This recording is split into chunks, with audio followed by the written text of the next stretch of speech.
Bom dia. Ontem foi a posse do novo presidente do BNDES, o jovem Gustavo Montesano. Ele, no discurso, disse que em 2 meses vai explicar esse processo todo chamado de caixa preta, né? Quem autoriza, como é que foi feito, como é que acabou dinheiro brasileiro de um banco nacional para desenvolvimento do país, acabou ajudando Angola, Moçambique, ditaduras, né, como Cuba, Venezuela, Nicarágua, se não me engano. Enfim, a influência política na decisão sobre dar empréstimos, né, para outros países e até aqui dentro mesmo a influência das empreiteiras no partido que estava no governo. Eu perguntei ao presidente Bolsonaro, num almoço que tivemos ontem, se isso é para valer, se a caixa preta agora é para valer, porque Joaquim Levy não cumpriu a abertura da caixa preta e caiu fora, né? Ele disse que sim, que é para valer, que isso é uma das ordens dele para o novo presidente do BNDES.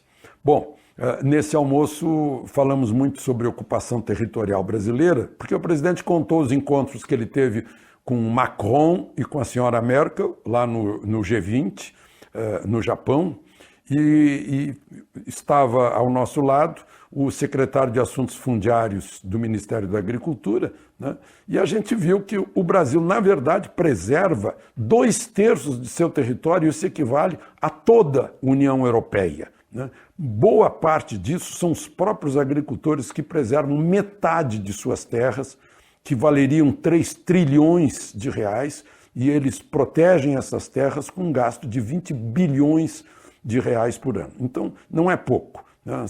São parques, são proteção ambiental, terras indígenas, terras de quilombolas, se vai entrar também terra destinada à reforma agrária, a gente vai ver que o Brasil hoje está produzindo tudo aquilo que produz de alimentos e que sustentou o tempo do caos da Dilma, sustentou a nossa balança comercial, com apenas 20% de pastagens e 8% por aí de lavoura, dá 30% do território, o resto são áreas de preservação. Bom, falamos também, porque lá estava o presidente da Embratur, sobre o preço caríssimo do ingresso a Fernando de Noronha, e os empecilhos ambientais para haver turismo, por exemplo, em Angra, né, e em muitos outros locais em que nós poderíamos estar faturando, ganhando dinheiro, atraindo estrangeiros, né?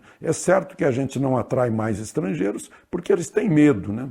O Brasil é um país inseguro, inclusive principalmente para os brasileiros, desorganizado no seu meio urbano, pouca informação para o turista, né, uma certa feiura, um certo lixo, né, que a gente vê aí na administração das cidades, de um modo geral, e preço caríssimo dos hotéis, né? Isso espanta os turistas. Agora, uma questão que vai acontecer hoje, na Argentina, na cidade de Santa Fé, o Brasil vai assumir a presidência do Mercosul, ou seja, o presidente do Brasil vira presidente do Mercosul, e vão ser assinados mais acordos. O presidente vai e volta no mesmo dia, e entre esses acordos está um que o brasileiro, né, e o uruguaio, e o argentino, e o paraguaio, quando estiver no outro país, como turista, como empresário, né, como estudante, não vai pagar o extra da ligação no telefone celular, né? Então é uma vantagem aí. Bom, e por fim, ainda naquela discussão sobre se o deputado federal mais votado, Eduardo Bolsonaro, deve ou não ir para Washington, eu acho que ele faria muito bem aproveitando as redes sociais para fazer uma espécie de referendo entre os seus eleitores. Uma pergunta, uma enquete, né? Se você que me elegeu me autoriza a renunciar ao mandato que você me deu para me submeter ao Senado na busca de uma embaixada nos Estados Unidos. Porque eu acho que tem que se criar esse vínculo entre o mandante, que é o eleitor, e o mandatário. né?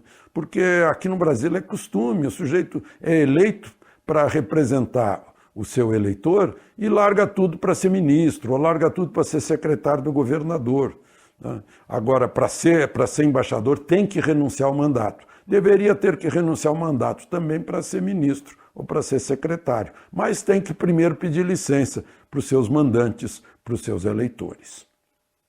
De Brasília, Alexandre Garcia.